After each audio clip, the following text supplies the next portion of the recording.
Bonjour, c'est Fibre Tigre. Bienvenue dans le 101% sur No Life, peut-être la meilleure émission du monde. Aujourd'hui, vous aurez les critiques animées manga, Temps perdu, The Place to Be et une nouvelle émission que vous attendez tous, les oubliés de la Play Histoire. Et qu'est-ce qui s'est passé ces 2 derniers mois? Les news.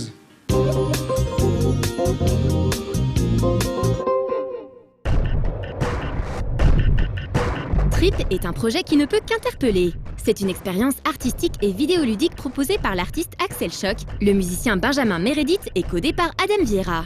Dans Trip, il n'y a pas d'ennemis, pas d'objectifs, juste vous et le monde qui vous entoure. Un monde psychédélique fait de polygones, de formes géométriques qui sentent bon l'héritage des jeux ZX Spectrum, ou plus proche de nous, une sorte d'Another World, plus coloré et plus abstrait. L'absence, voire le refus d'inclure du gameplay dans cette balade virtuelle, fait qu'il est difficile de qualifier Trip de jeu vidéo, mais c'est justement sur cette limite que repose l'expérience que nous propose le créateur. Au cours de ces déambulations, le joueur pourra trouver quelques objets, mais qui n'influeront pas sur le reste de la visite. Disponible sur PC et Mac, directement en téléchargement sur le site des créateurs pour un peu moins de 10 €, Trip est également en lice sur Steam Greenlight.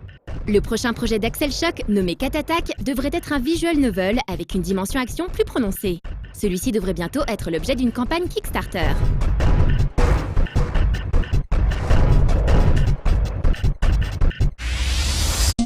C'est dans le cadre de la campagne Indie Games 3 Uprising, destinée à promouvoir une sélection de bons jeux XNA, que nous avons découvert Cursefeel.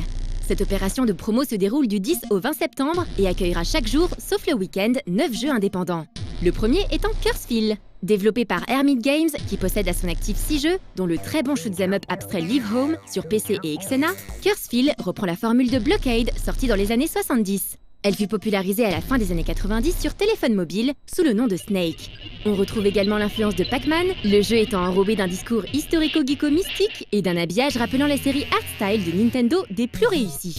Les niveaux sont générés aléatoirement en fonction de la performance du joueur, ces derniers reproduisant à l'infini 2 étapes successives, l'une se déroulant à la surface d'un cube et l'autre à l'intérieur. Magnifique, addictif, facile à prendre en main malgré les apparences, tout en restant intriguant, Cursefeel ne coûte que 80 points Microsoft, soit environ 1 €. Une version démo est également téléchargeable dans les jeux indés du marché de la Xbox 360.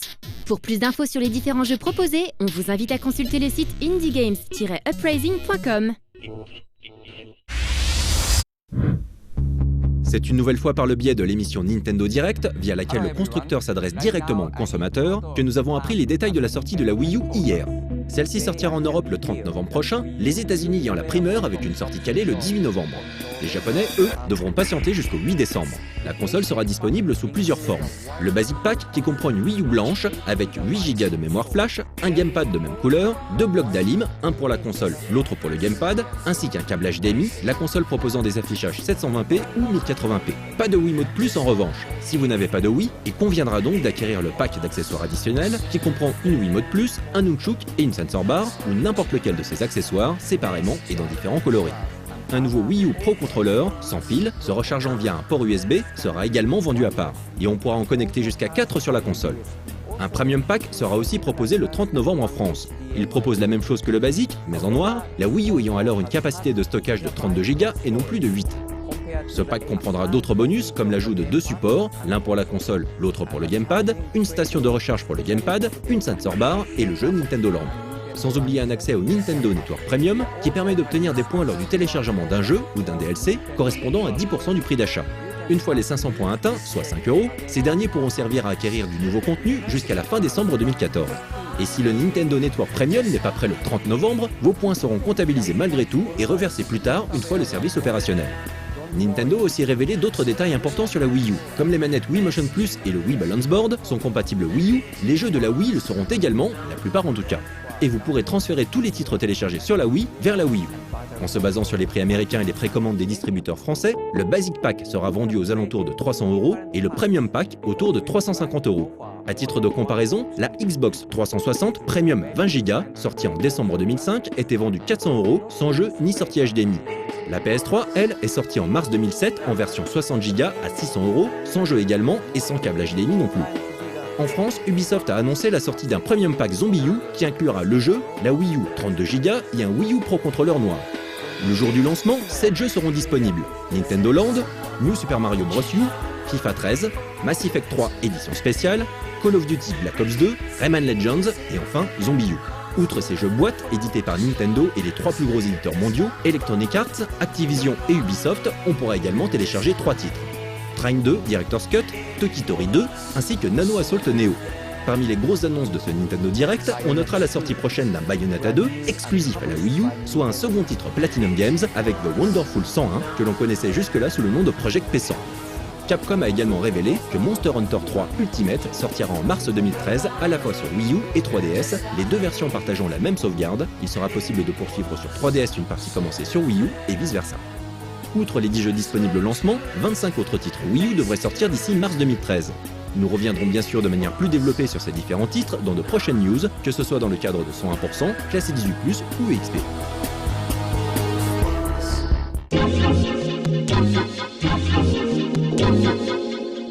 J'ai une question à vous poser. Vous souvenez-vous de votre premier animé? Je veux dire le premier dessin animé que vous avez vu et qui a été qualifié d'animé. En fait, si vous êtes jeune, vous avez la chance d'avoir régulièrement des animés à la télévision ou même au cinéma.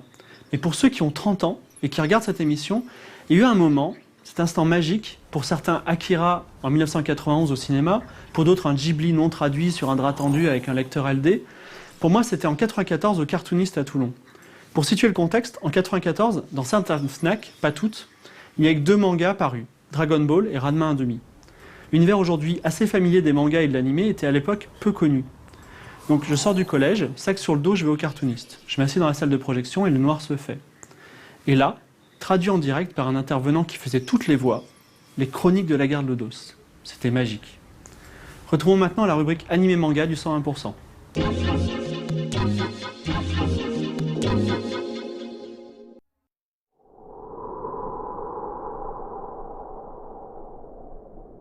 これはお母さんとお父さん、そして私たち兄弟の物語。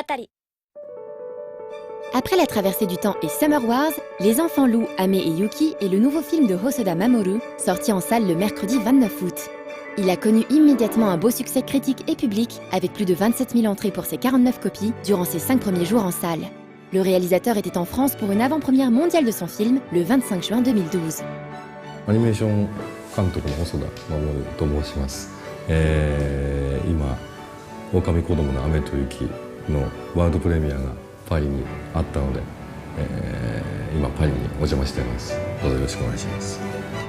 Le réalisateur venait tout juste de terminer son long métrage, dont la première projection pour l'équipe a eu lieu début juin. Il est venu sur Paris, bien avant la sortie en salle japonaise, alors qu'il prenait tout juste conscience du travail qu'il a accompli. 僕はこの映画を3年間準備してきたんですけども、本当にそのね初号で初めて完成した自分の映画を見て、ああこういう作品だったのかって思いましたよね。でそこからねその間を置かずに、東京で完成披露試写っていうね、一般の人に初めて見せる試写会があって、東京国際フォーラムで有楽町のね、で、それが6月18日あって、でそのあとすぐにねこうやってパリに来て、フランスのみんなに見てもらえたってことですね。すごくみんな盛り上がってくれて、とてももうびっくりするぐらい、僕はびっくりするぐらいすごく楽しんでくれたようで、すごく良かったです。嬉しかった。 Les Enfants Loups racontent l'histoire de Ame et Yuki, 2 enfants nés d'un homme loup et d'une mère humaine. Pour le réalisateur, ce film est son bébé, un nourrisson qui vient tout juste de naître.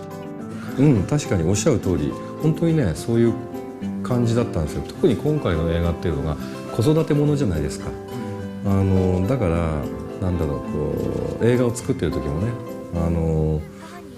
もうすぐ映画が生まれるよっていうね、今こう妊娠中のお母さんみたいな気持ちで、そしてそれが6月5日に初号っていう形で、生まれて、今ねそう世界中のいろんな人にこの生まれたばかりのね自分たちの僕らスタッフ全員の子供であるところのこの映画ねを見てもらうという感じですね。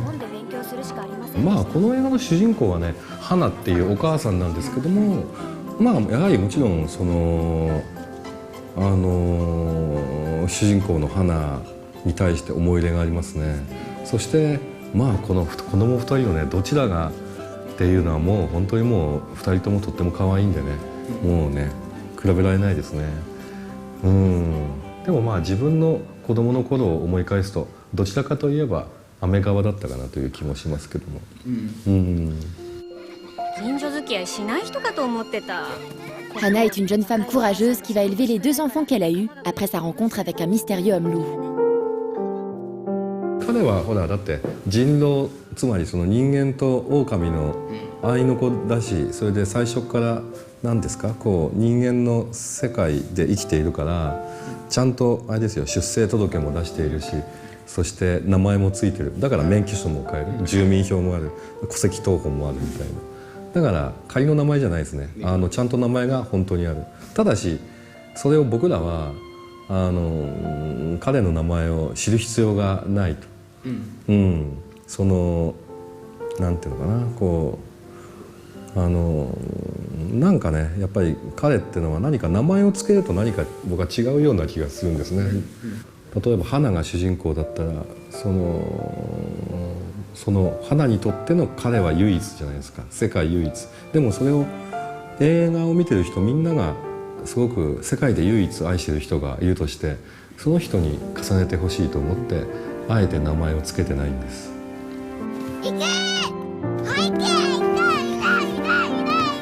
En suivant durant 2 heures de film la vie de la famille de Hana sur de longues années, le réalisateur s'interroge sur les choix importants à faire dans une vie, sur ce qui permet à chacun de trouver sa voie. これね、でも本当にこれはね、いろんな人によってね、見方としていろんな比喩があると思うんですね。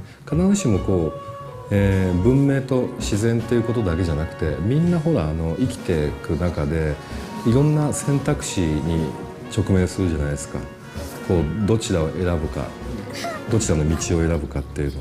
例えばエマニュエルさんも日本語を勉強するか、ね、他の言語を勉強するかっていう選択肢がいつかあったんじゃないですか。例えばそれによってその後の人生は大きく違いますよね。みたいなことがきっとこう誰にもあるんじゃないかと思うんですね。で僕はね、この映画で必ずしもこの雨と雪っていうのがね、自然と文明を比喩しているとはね、特別思ってないんですよ。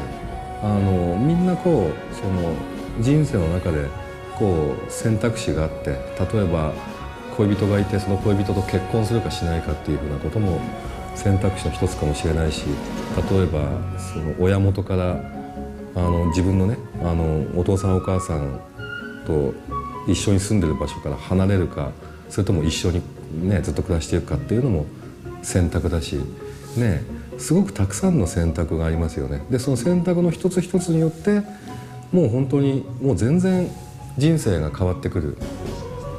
でもそれをいろんな人生の選択肢を経験はできなくて、やっぱり一つしか経験できないでしょ。でそれがその人生の面白いところで、そういうことがね、そういうことをね、この2人のこれからどうやっていくかって、このね映画の中のこの雨と雪、子供たちがどういう選択をしていくかってことと、自分がね自分の人生の中への選択と重ね合わせてみてほしいなって思いますね。Hosoda Mamoru est un des rares réalisateurs à pouvoir imposer une vision artistique forte et à mener des projets d'une telle envergure de nos jours. L'animation japonaise et ceux qui en parlent n'ont de cesse de chercher un successeur à Miyazaki. Quand bien même les réalisateurs suivent des parcours bien différents dans leurs idées et leurs recherches artistiques. Il n'en reste pas moins que ce film, au ton plus mélancolique que les œuvres précédentes de Hosoda Mamoru, est à découvrir au plus vite.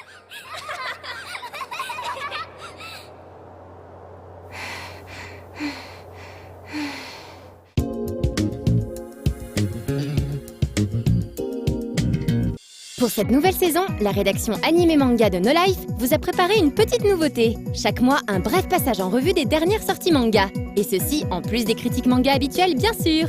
C'est parti! Publié pour la première fois en France en 2003, le nouvel Hangyo Unshi avait marqué les esprits grâce à son graphisme hyper soigneux et son univers atypique d'heroic fantasy à la coréenne. Pour celles et ceux qui auraient raté ce très bon manga sauce kimchi de Yoon In-wan et Yang Kyun-il, les éditions Pika remettent le couvert avec une réédition classieuse en volume double, accompagnée de nouvelles couvertures. 20th Century Boys Spin-off nous parle des 2 mangaka que nous avions croisés dans la série principale de Urasawa Naoki. On va ainsi en apprendre plus sur le manga que les 2 joyeux compères dessinés dans 20th Century Boys. Bien qu'il soit agréable de retrouver le duo Ujiko-Ujio, l'histoire de ce spin-off n'apporte malheureusement pas grand-chose. L'ensemble reste quand même agréable à lire. Bonne Nuit Pum Pum est un manga seinen dont le récit extrêmement réaliste contraste avec l'aspect fantaisiste de ses personnages principaux. Asano Inyo nous raconte l'histoire de Pum Pum, un jeune adolescent qui va vivre les affres de l'amour, de la famille et des amis dans un quotidien entouré d'adultes névrosés. Touchant et terriblement attachant, Bonne Nuit Pum Pum est une véritable perle. Tomie est une jeune fille au charme fou, mais qui a la fâcheuse manie de rendre les hommes fous. Effrayant, jouant sur l'obsession et l'angoisse, Tomie est un grand classique du manga d'horreur. Avec cette belle édition intégrale, retrouvez la première série éditée en France du célèbre Ito Junji. Série culte des années 90, Sailor Moon connaît enfin les honneurs d'une réédition. Publiée en 2003 par la Kodansha au Japon, celle-ci est diffusée en France par Pika et bénéficie au passage d'une nouvelle traduction. Les numéros 1 et 2 viennent de paraître pour une série qui compte 12 volumes en tout. À nos plus jeunes téléspectateurs, ne ratez pas l'occasion de découvrir ce shoujo incontournable qui réinventa les codes des récits de Magical Girls. La nouvelle édition de Sailor Moon est accompagnée de celle de sa préquelle, codename Sailor V, qui narre les premières aventures de Sailor Venus. Cette série ne comporte que 2 tomes, et si on y retrouve tous les ingrédients qui feront le succès de Sailor Moon, ce manga s'avère aussi moins abouti. Cette ébauche est donc à réserver aux plus grands fans des guerrières en Sailor Fuku.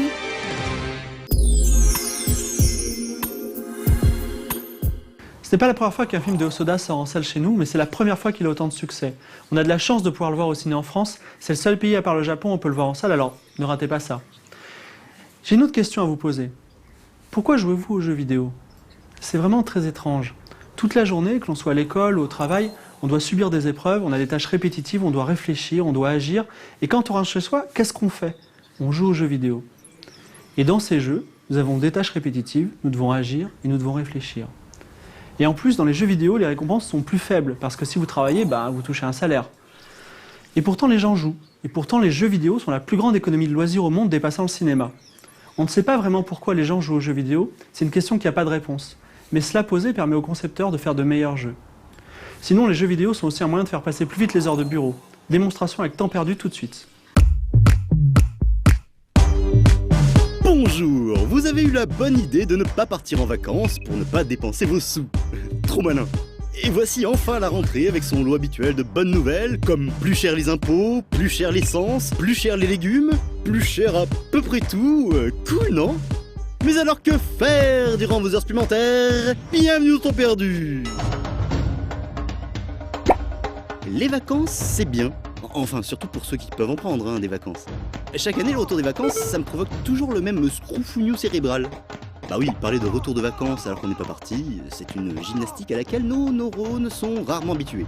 Mais attention, je n'ai pas dit que c'était pas bien les vacances, non. C'est l'occasion de visiter des îles pleines de soleil, de jeunes damoiselles courtement vêtues, de beaux effets torse-poil courant au ralenti le long des plages, de jus de fruits biodégradés et de l'activité nautique super fun.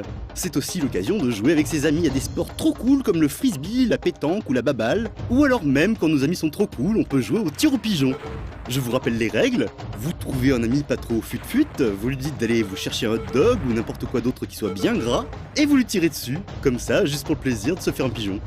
Et dans City Siege Sniper, vous en avez plein des amis pas malins.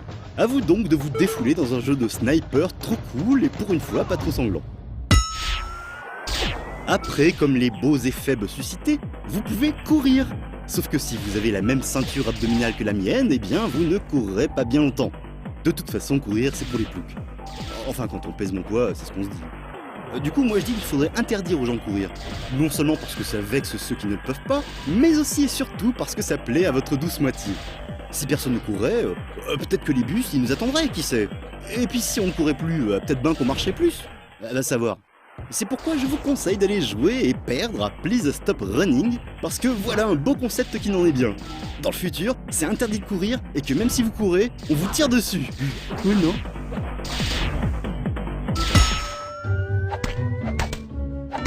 Après, de toute façon, la plage, les îles ensoleillées, tout ça, c'est surfait. C'est plein de monde, c'est cher. Et votre portable, il y a du sable qui s'est mis dedans et ça marche plus. Alors bon, autant aller à la montagne. Ou je sais pas moi, sauver le monde.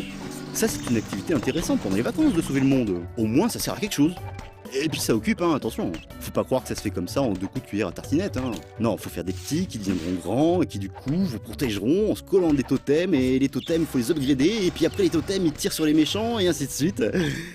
Tout comme dans Billy Making Kid. Sinon, en vacances, on peut aussi s'instruire et visiter des musées ou d'autres trucs vieux qui sont bien. D'ailleurs, dans notre beau pays, les trucs vieux, il y en a plein. D'ailleurs, on a appris qu'il faut surtout pas les casser parce que sinon, on pourrait faire des logements moins chers et moins pourris. Mais bon, ça c'est une autre histoire.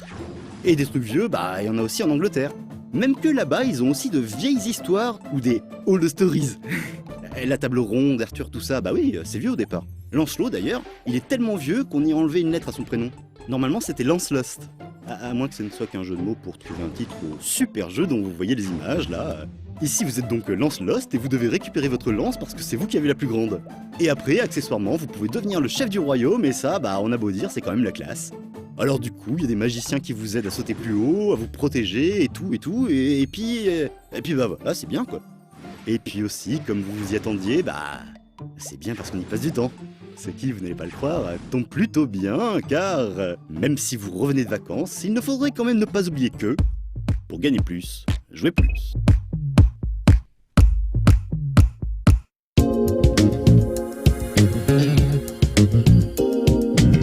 Être un geek, c'est aussi du sport. Tous les samedis matins, je fais un trek geek.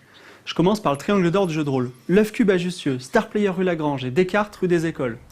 Ensuite, je reviens par la rue Dante et je passe par Album Comics, Pulps et Little Tokyo ou Ayaku Shop, où je fais le plein de mangas de la semaine. D'ailleurs, c'est difficile parce que si on achète les mangas chez l'un, l'autre le voit, donc il faut alterner. Ensuite, je vais au hall, parce que parfois on peut tester les jeux à la Fnac et c'est cool. Enfin, je remonte, quand je suis assez courageux, jusqu'au boulevard Voltaire, où je trouve des magasins merveilleux qui sont des mecs du rétro gaming. Mais existe-t-il d'autres endroits très cool dans Paris? Découvrons-le avec The Place to Be.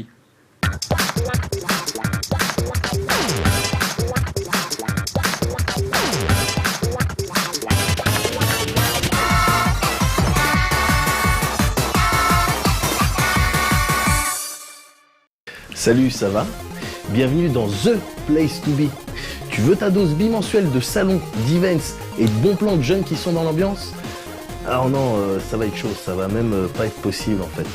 En revanche, ce que je peux faire, c'est de filer une dose hebdomadaire, parce que maintenant, The Place to Be, c'est toutes les semaines. Wow, crazy. Mais avant de te dire quand et où tu dois être, on vient vite fait sur Time to Play, un event organisé par la sauce Login et les élèves d'Epitech, qui s'est déroulé en juin dernier à Toulouse, et auquel j'ai participé. À toi, Médoc. Merci, Médoc. Hey, t'as vu? Il y a ta tête sur le Flyers. Aujourd'hui, on est à Toulouse, on est au Time to Play, c'est un event organisé par l'Epitech dans lequel il est question de jeux, jeux de rôle, jeux de papier, jeux de cartes, jeux vidéo évidemment. Bref, on est là pour jouer. Venez avec moi, je vais vous faire visiter. Et même si on n'a pas encore commencé, j'ai envie de dire GG. Sévissant dans différents endroits de la France depuis plusieurs années, Time to Play est un event organisé par l'association Login en collaboration avec des élèves Epitech. L'occasion pour ces jeunes et d'autres de se détendre de manière ludique. Un concept de soirée né d'une rencontre, comme nous l'explique Philippe Coste, le directeur de l'école. C'est une jolie histoire. Seb avait un magasin en face de notre école, on venait de s'installer, il avait besoin de place, nous on avait besoin d'une belle énergie, donc on s'est rencontrés et on a commencé à créer ces soirées-là. Alors ça existait au départ dans leur petit magasin, ils étaient 30, très serrés, on a ici fait des soirées jusqu'à 300, donc voilà, c'est une belle aventure. Alors là vous vous dites, dis donc c'est quoi ce Time to Play? Il n'y a que Jungle Speed? Bah non, il y a plein d'autres trucs. À commencer par un espace rétro dans lequel il y a du game, il y a de la jeunesse, il y a de l'énergie, ça fait plaisir. Alors là on a un petit setup tranquille, c'est familial, c'est convivial. Là par exemple on a du Mario Kart, là-bas on a du Duck Hunt, là-bas on a du Naruto, ça doit être un Naruto 4 sur Gamecube, une connerie comme ça. Là on a un jeu que je connais pas, Kung Fu Chaos, ça n'a pas de sens. Puis là on a du Just Dance. C'est la première fois que tu viens au Time to Play? C'est la première fois, ouais. D'accord, et alors qu'est-ce que tu penses de l'initiative? Ouais, c'est plutôt sympa. Ouais, il y a plein de jeux différents, c'est cool, les gens sont cool, tout va bien. D'accord. Et tu vas traîner que sur Mario Kart ce soir ou tu vas faire des trucs? Je pense pas, non, je vais essayer 2-3 jeux de plateau tout à l'heure, c'était plutôt sympa, ouais. T'as 80% des étudiants qui viennent à Epitech, qui veulent être développeurs jeux vidéo, c'est leur passion, ils sont nés avec ça, ça berce leur enfance. Alors ils vont pas tous travailler là-dedans, mais enfin ça reste quand même une passion qu'on exprime tous les jours. Et évidemment des soirées comme ça, c'est des soirées où ça leur permet de rencontrer tous les dingos de jeux de la région, qui une fois par an se retrouvent au TGS, mais c'est dommage de le faire qu'une fois par an. Donc tu vois, 3-4 fois par an, on préfère tous se retrouver, faire des bonnes fêtes très sympas. Là on est dans l'endroit jeu de rôle, donc du coup je crois apercevoir du Warhammer. Là-bas, il doit y avoir un truc à base de Angers Démon, je sais plus comment ça s'appelle, mais ça a l'air intéressant. Et puis là, ça a l'air de jouer du Cthulhu. On va aller voir, donc il y a le maître des jeux qui a déjà commencé sa partie. Mais on va aller tout interrompre parce qu'on aime bien niquer le style et puis on va lui poser 2-3 questions. Nous, ce qu'on trouve intéressant, c'est que c'est la première année où on intègre les tables de jeux de rôle. Donc il y en a que 2, mais bon, c'est quand même un bon début. Ce qui est intéressant, c'est que ça permet d'élargir le type de jeu présenté sur l'événement. Et puis bon, nous, on est toujours ravis d'accueillir des nouveaux joueurs, de leur faire découvrir des parties, même si c'est des parties exceptionnelles qui vont durer qu'une soirée, c'est toujours agréable, quoi. On assiste là à un tournoi de Magic l'Assemblée. Les mecs, ils sont pas venus pour faire des dédicaces, quoi. Ça joue, c'est timé. J'imagine que ça doit être précis. Il doit y avoir des pièges, des trahisons, des aventures. C'est con, moi, je sais pas jouer à ce jeu-là. Alors là, dans cette pièce, on a du DJ Hero avec 2 platines. Tout ça, c'est DJ Hero 2. Donc tout à l'heure, j'ai montré à la jeunesse comment ça se jouait en fait. Parce que comme vous le savez, je suis trop une bombe à DJ Hero. Et là, ce que vous entendez, c'est du SingStar, tout simplement.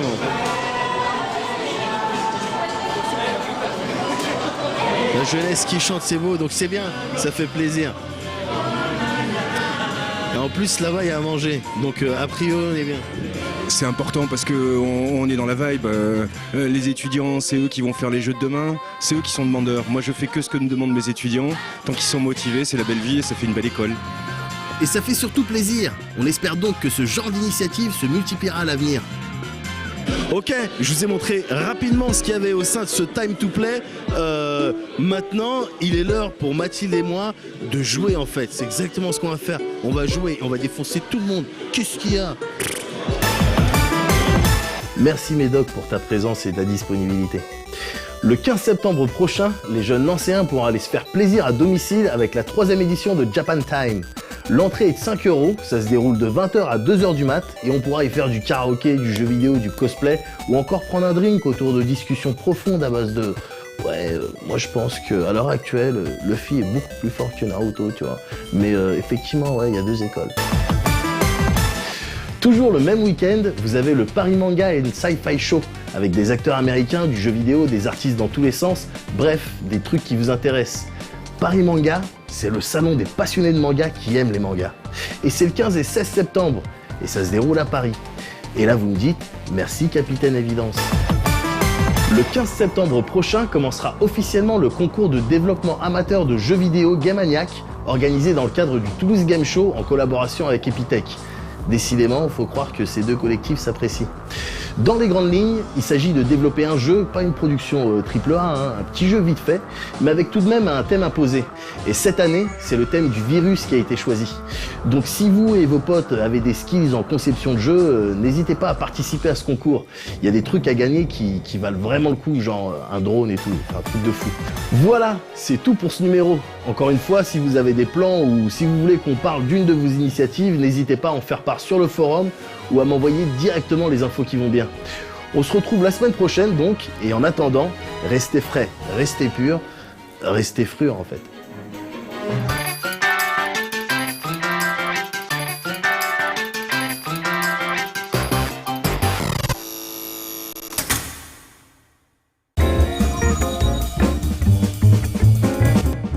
Chris Marker, le réalisateur du film La Jetée qui donnera ensuite le plus populaire Armée des 12 singes, est mort cet été.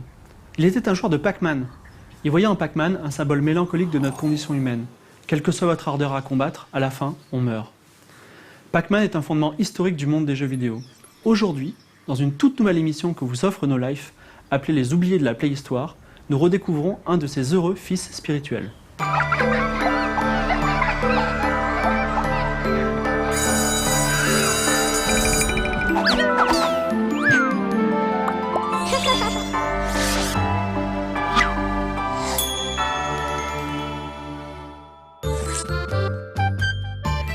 Septembre, ça y est, c'est la rentrée.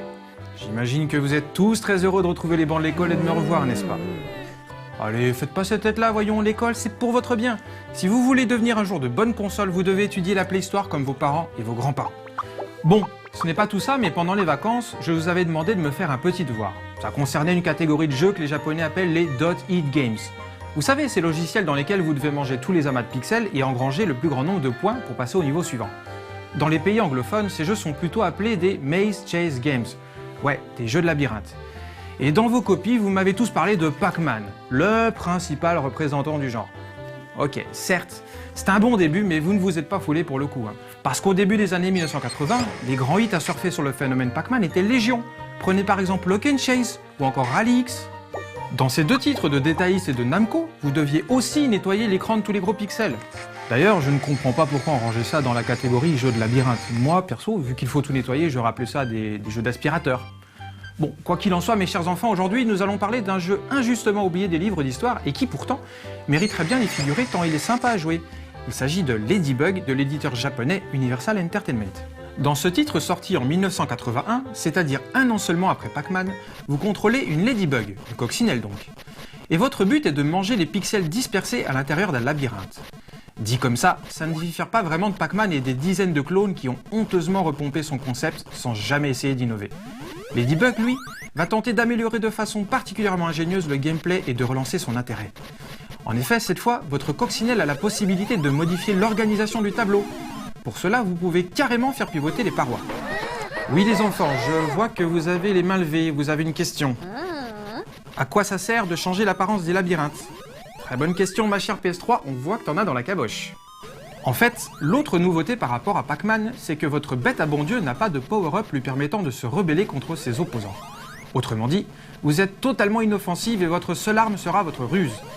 Et c'est cet aspect du game design qui fait tout le charme et la finesse de cette production ancestrale. Il est vraiment très agréable de berner et de bloquer les blattes, les mouches, les scarabées et tous les autres bugs répugnants qui ont tendance à faire hurler vos mamans. Certes, graphiquement, vous penserez peut-être que ça ne casse pas 3 pattes à un cafard, mais mine de rien, pour l'époque, c'est plutôt impressionnant. En effet, le jeu affiche 32 couleurs et votre coccinelle est un sprite composé de 3 coloris différents. Nintendo 3DS, tu as une remarque à faire. 3 couleurs, tu trouves que ce n'est pas beaucoup? Ouais, bon bah quand on n'a que 3 heures d'autonomie, on évite de ramener sa fraise, hein. Bref, dorénavant, quand on vous parlera de Dot Eat Games, n'oubliez pas de mentionner Ladybug et vous aurez un bon point. Allez, vous pouvez filer en récré, on se retrouve la semaine prochaine pour un autre cours de Playhistoire. Ah, attendez avant de filer, n'oubliez pas de noter sur vos cahiers de texte les devoirs à faire. On ferait 10 000 points à Ladybug. N'empêche que moi j'aime bien les jeux d'aspirateur, je comprends pas pourquoi personne n'y a pensé avant.